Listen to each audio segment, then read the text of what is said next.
kaikille. Ja nyt olisi tämmöisen pikku tallipätkän aika ja katsellaan vähän kytkimeen painoa lisää testille ja vähän muovin paikkailua ja olikohan muuta. No, eikö se selviä kohta. Katsellaanpa mitä aletaan touhua. Joo, eli viime reissulla kävin ajamassa ja vetoja oli aivan hyvin, mutta takaisin tullessa sitten järven jälkeen oli puuterilunta, niin kiersi koneen, mutta ei oikein vetänyt. Niin huomasin tallissa sitten tämmöset, että kun kanto tai oksa lyönyt läpi pohjamuovista ja menee lumiremmille, niin sehän on luistanut, niin kuin kuvasta nähdään. Otetaanpa kytkin pois haitolta, niin pääsee laittamaan jonkun paikan tuo.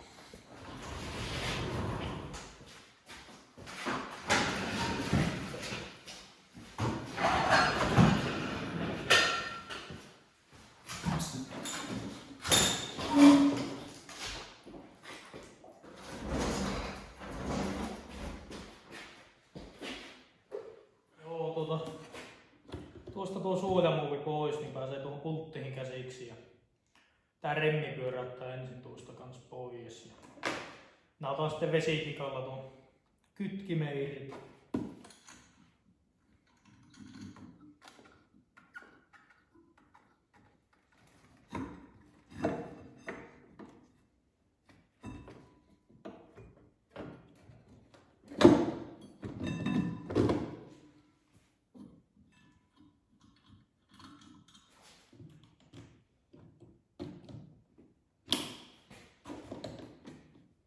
Täällä on tämmönen pikkuinen sokka, millä tämä läppä on kiinni. Sen ottaa pois, niin tämä lähtee. Sitten kytkin pultti lähtee 21 tämmöisellä tähtipäähyysellä.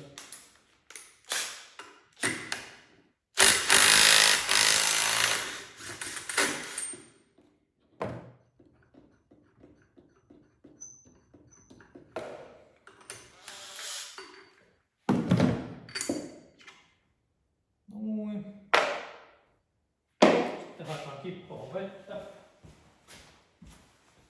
Vettä vain tuonne reikään ja niin paljon kuin sinne mahtuu. Noin.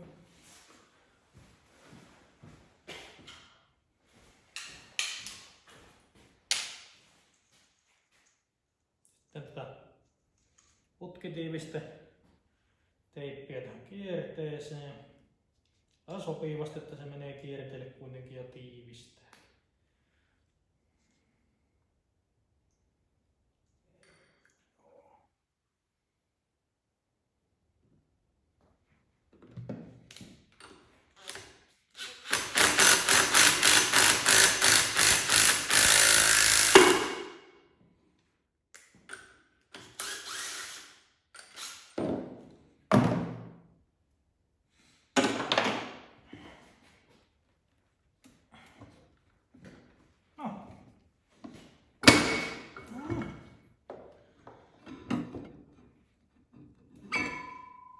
Tuosta voi löysätä tuo kulumaruuvi, niin saa enempi tilaa, mutta saa se ilman sitä. Ja nyt on kytkin pöydällä.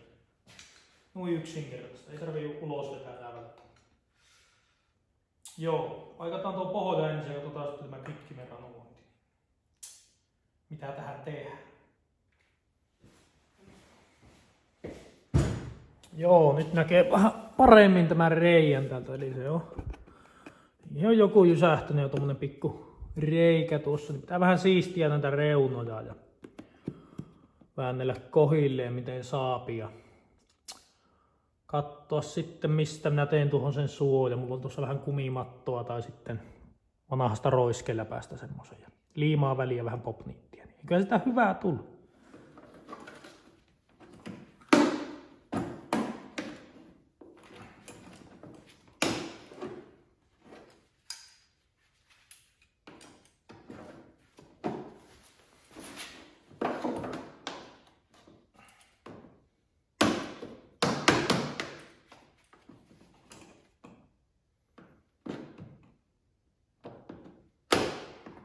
Kuumeilmapuhaltimella lämpöä, niin helpompi vaan leikko.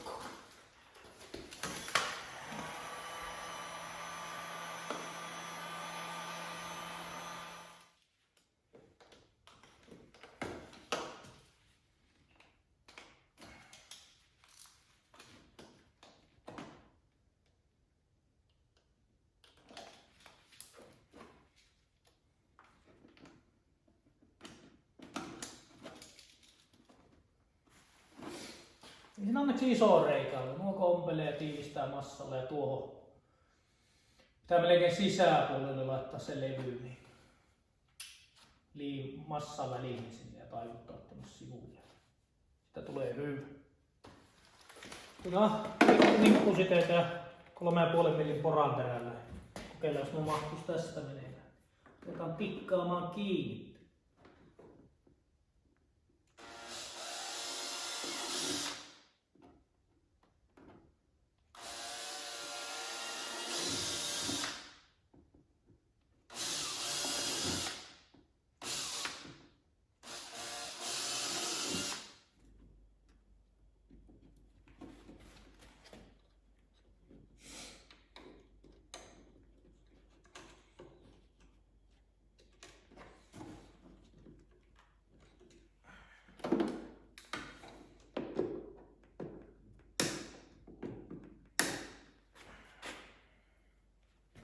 Joo, eli tuolla lailla mä vetelen nippusiteellä nämä kaikki laidat ja siihen tiivisteliima päälle ja tuohon se paikka. Mutta mäpä laittelen nämä ensin, niin katsotaanpa sitten minkä näköinen siitä tulee.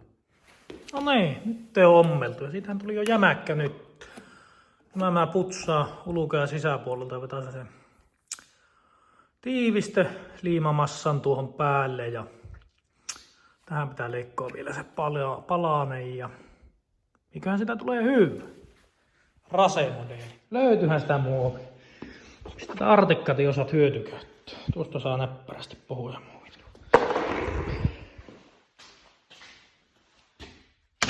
No niin. Semmonen käikele. Katsotaanpa miten se istuu. Sehän tulee tällä lailla tuohon noin. Nuo tiivistetään nuo pikkureijät lyö massaa vaan ja tuo täyteen silikoonihommia, niin helvetin hyvä.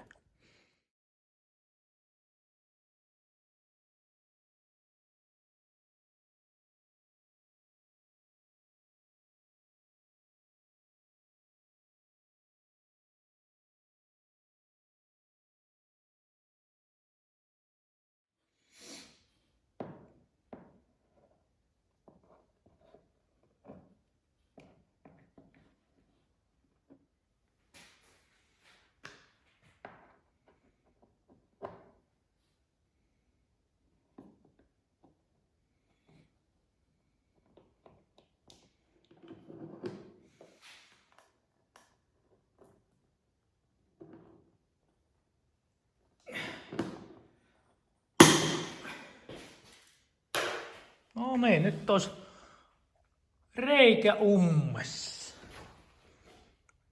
Se tuli.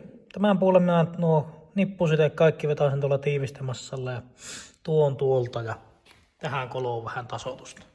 Väri on tuommoinen kermakahvin värinen, mutta se nyt ei haittaa, kun ei mene remmille lumi, niin se kyllä ajaa asiansa niin kauan, kunnes saapi uuden pohjamuovi jossakin vaiheessa. Ja tai ottaa mustan värisen. Mutta joo, näpä tasoittelen massat tuohon ja niin poispäin.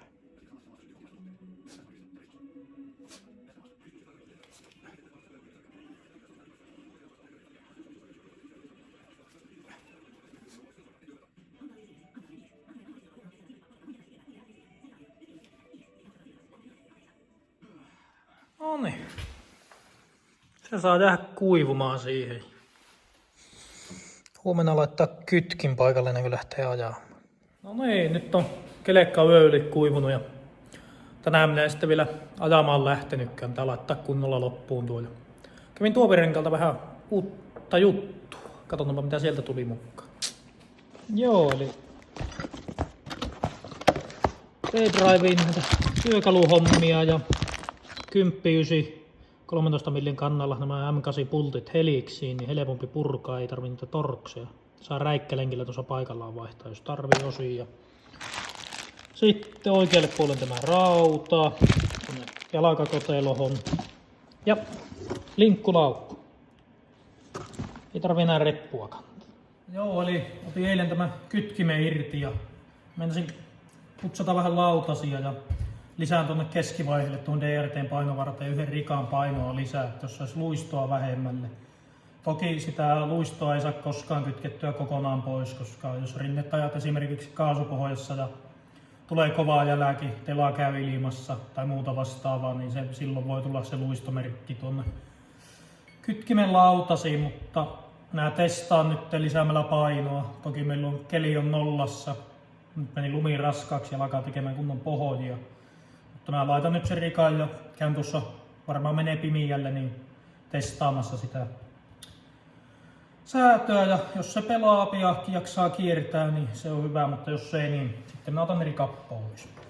Tästä kytkimenpurusta sen verran, että mä teen tästä toki paremman video ihan erikseen P-Driven purkamisesta ja kasaamisesta ja putsauksista ja muista. Mutta ulospetopultilla kierritetään tuohon kierteille. Tuosta kiinni, lekalla napakkaa napautusta tuohon, niin saa takalautasen irti tuolta. Tuosta nuo pultit ja saa tuon kannen pois. Mutta katsotaanpa sitä vaiheella tässä vähän. Joo, ja semmonen homma kanssa, että kun purkaa näitä, niin täällä on nuolet ja merkinnät, että missä kohdassa tämä pitää olla nämä kaikki painotuksen suhteen. Täällä on nämä merkit, mutta minä ruukaan aina laittaa vielä tussilla tänne viivat, niin tulee varmasti oikeaan kohtaan sitten. Kaikki nämä niin. Onpahan oikein.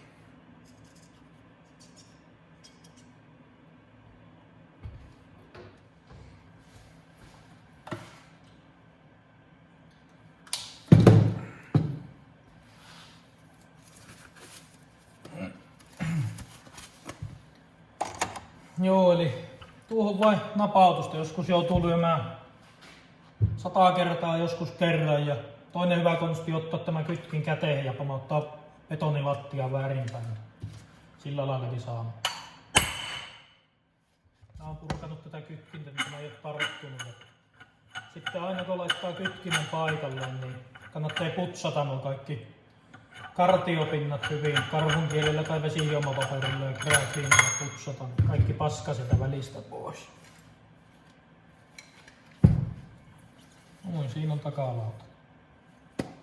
Niin täältä nämäkin niin pyöräyttää ja putsata nuo hyvin, niin eipä jää ainakaan paskaa sinne, mikä voisi jumittaa sitä jatkossa. Sitten pyöräytetään 40 torksilla tästä nämä pultit vain auki.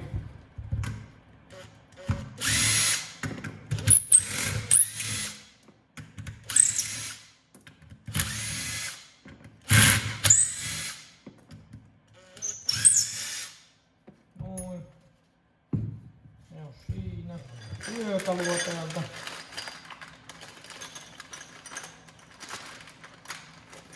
Mulla on ollut semmoset omaa valmistetyökalut, mutta nyt te otin tuon verrenkalla, kun kävin muutakin asiointia siellä, niin nämä on oikein. Nämä ei kuitenkaan niin kallis ole, että tämä on helvetin helppo tällä purkaa. Työkalut ja tämä holokki menee tähän. Tätä ei PRPn alkuperäisessä työkalusarjassa ole. Mutta tässä tarvikemallissa on. Suosittelen ostamaan tarvikemalli, se on halvempi. Tuo levy vielä tuonne. Nämä tuohon.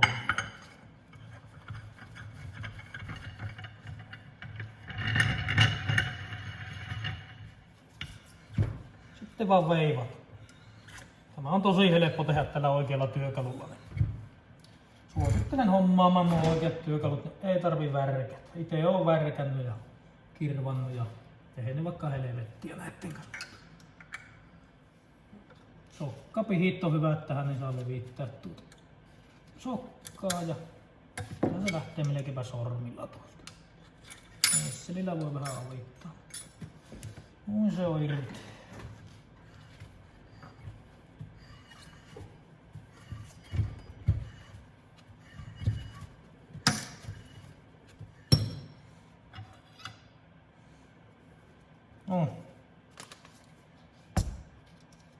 Meillä on tämmönen sokka.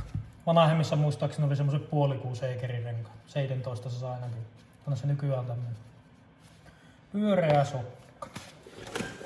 Tuo DRT:n painovarsina eroaa tästä vakiosta tällä lailla. Tässä on tämä vakio. Tässä on vaan rampin säätö, nuo pykälät ja Tuohon voi sitten painoa lisätä tähän pivottiruuviin. Mutta tässä DRT:ssä tässä on kärkehen saat ruuvin ja keskivaiheelle. Sitten tässä on tämä USA-mallissa alumiinin tämä heiluri, mihin saa sitten painoa kanssa. Mahdollisuuksia on säätää ihan omalle ajotyylille justiinsa oikein. Nämähän on nämä ruuvit, nämä isommat 4 millin kuusiokololla ja nämä taisi olla, nämä on 3 millin pieni. Mutta joo, laitellaanpa rikaat ja kytkin nippuhun ja tää käydä testirundilla ja ehkä saa nuo kaikki muut hommat tuossa välissä.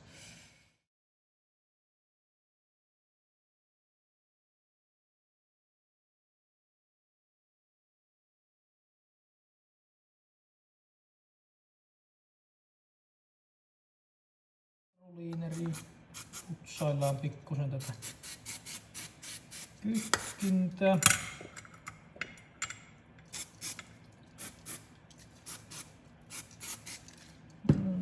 Tuolta voi rättiä. Tämmönen pikainen pikku putsaus, kun tämä on levällään tässä.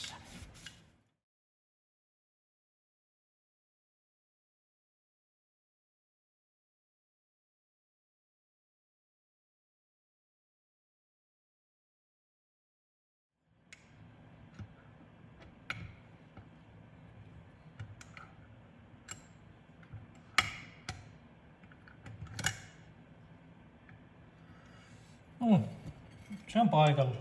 Tuo pikkurulla tulee tuonne sisäpuolelle, iso rulla tuohon. Tosi helppo kasata. Sitten vaan jousi paikalle.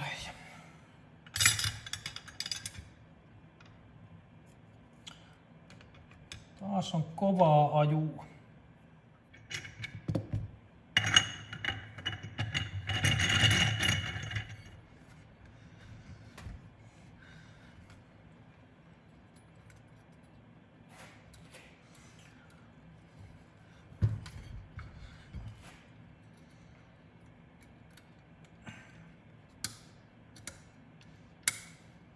Tuon saa sormilla tuon sokaan painettua tuonne. Ja on nyt siellä ja sitten vain 13 tuosta kiinni ja pyörätämään pois.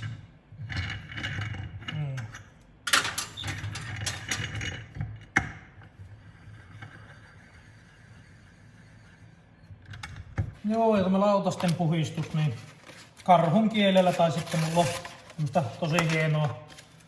No tämä on 320 vesijuomapaperia, niin pikkusen laitan vettä tähän ja pyörittämällä tällä lailla hiasen tätä, niin saa luistomerkit ja nuo pois täältä nätisti. Vaikka remmitä pitämään paremmin.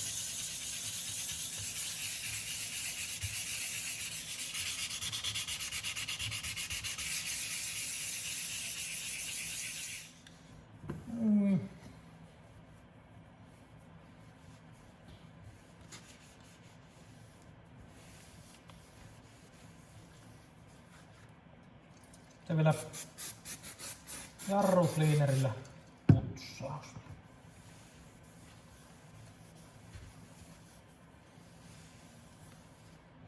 Taas on veto.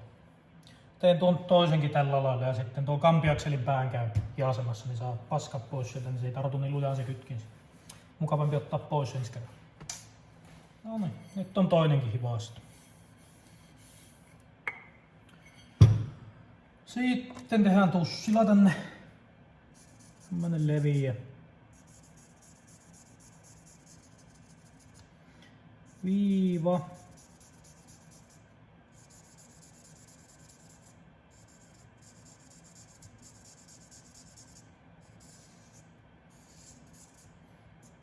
Hifistelen. No. Ja seuraavaksi vaan tuosta putsataan tuotakin pikkusen. Kasahan vai?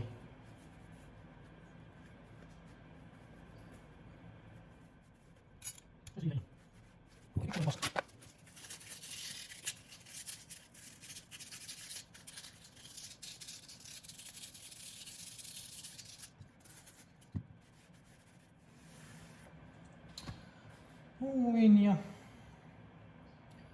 sitten tämä vain paikalle.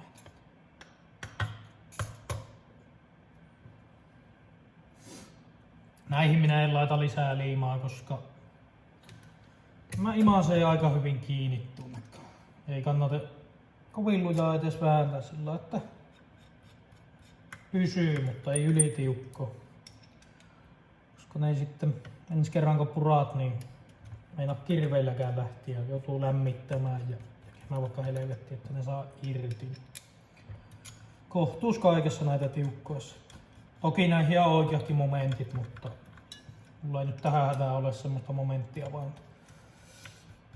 Mitähän se olisi tämmöisellä M8? Olisiko se 35 nyt?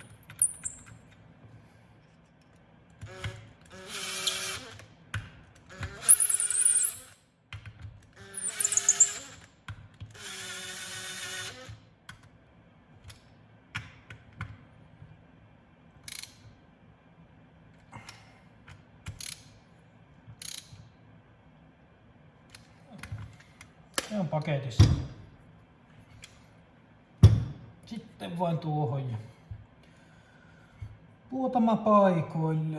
Missä se oli se merkki? Tuolla on merkki ja noin. Ja tuo.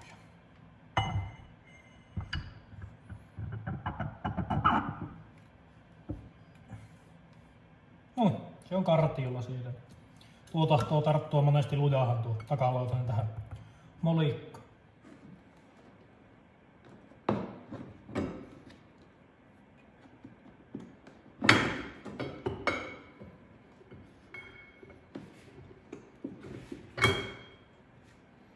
Noin ja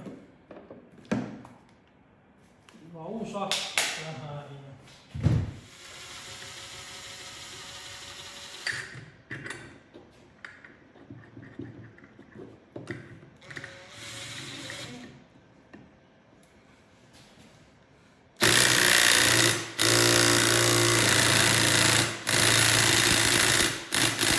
seuraavaksi lyö remmi paikalle ja katsotaanpa remmin säätö kohille. Se on varmaan kulunut sen verran, että saa säätää taas.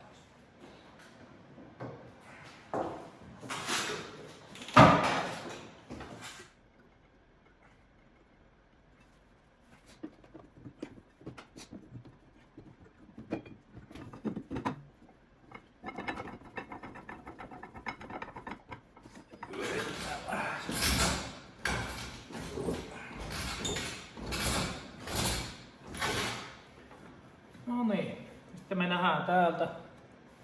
Nyt katsotaanpa lähemmin.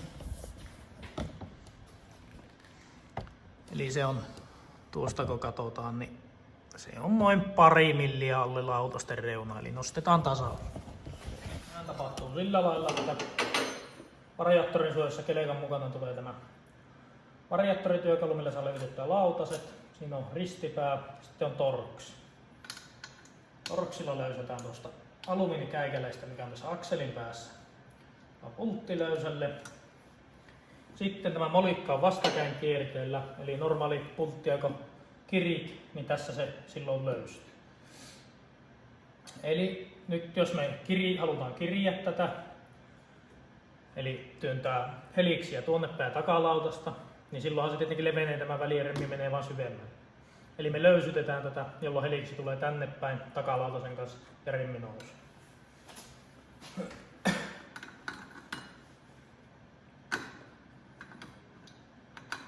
Pikkusen löysytetään, ihan vähän se. Yritetään taas. Ees takaisin. Ja se oli riittävä.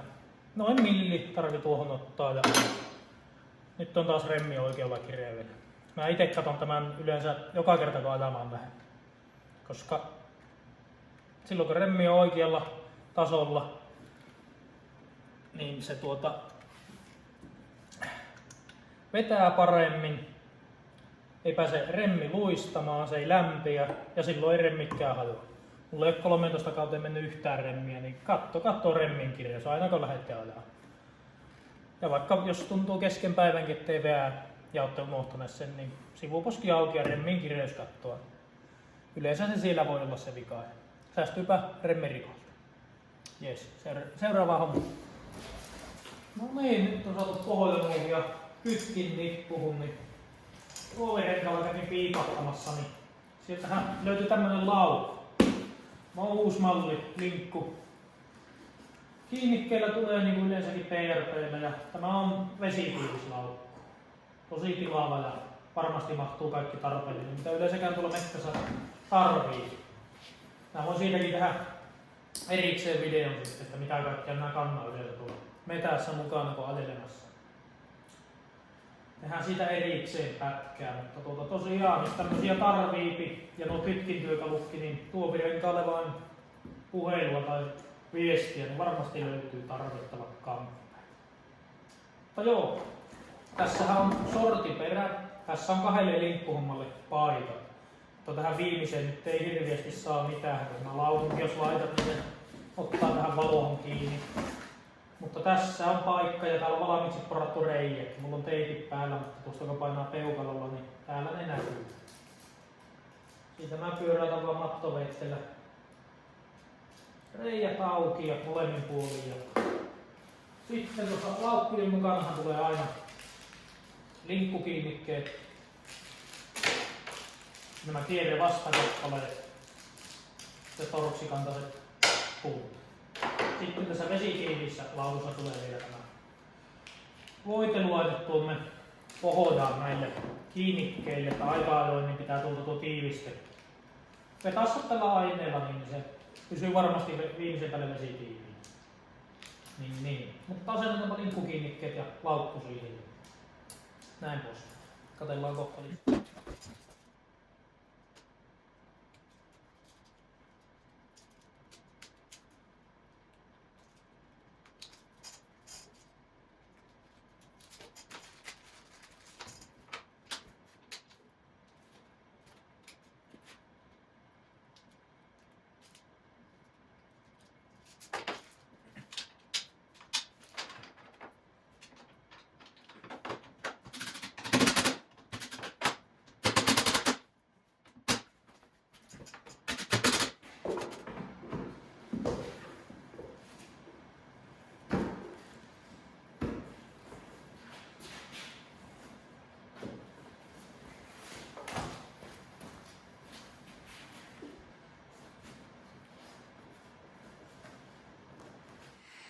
Noniin.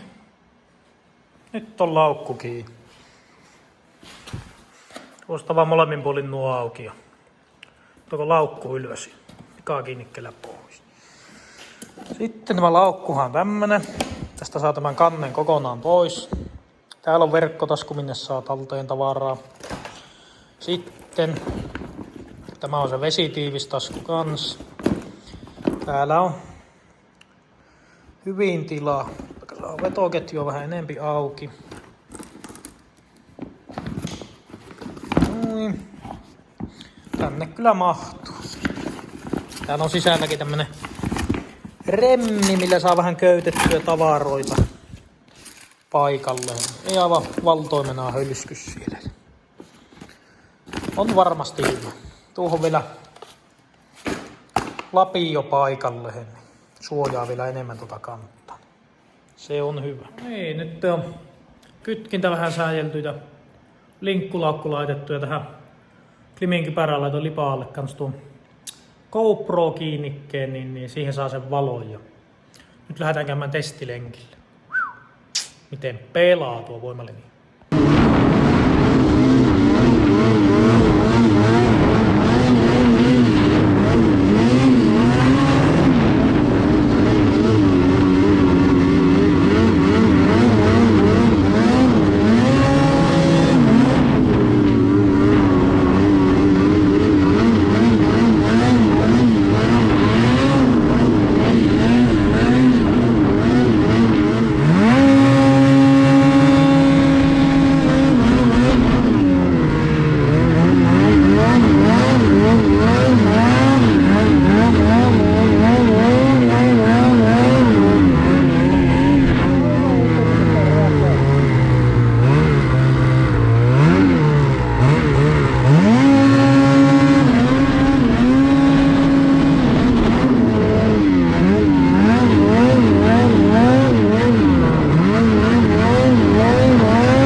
kyllä se, jos tällä kelillä jaksaa vetää noin hyvin, niin jaksaa se yli mennä. Jätäpä takaisin talliin.